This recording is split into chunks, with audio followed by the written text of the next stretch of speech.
Bagong format sa NBA All-Star Game napuno sa Saway.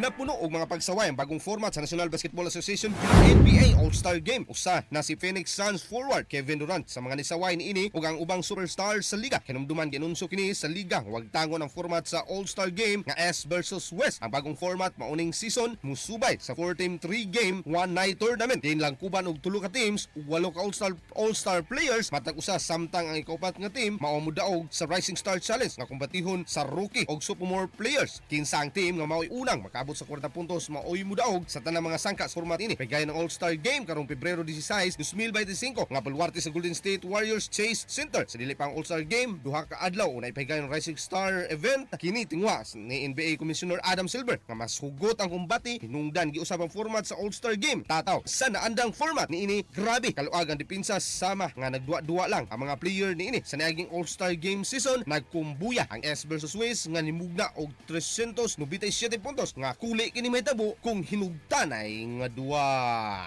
Alang sa FM balita sa buntag kini si Idol B di kapugan sa pagkatod sa laguna ug labas nga balita. Tatak RMN, tatak IFM balita.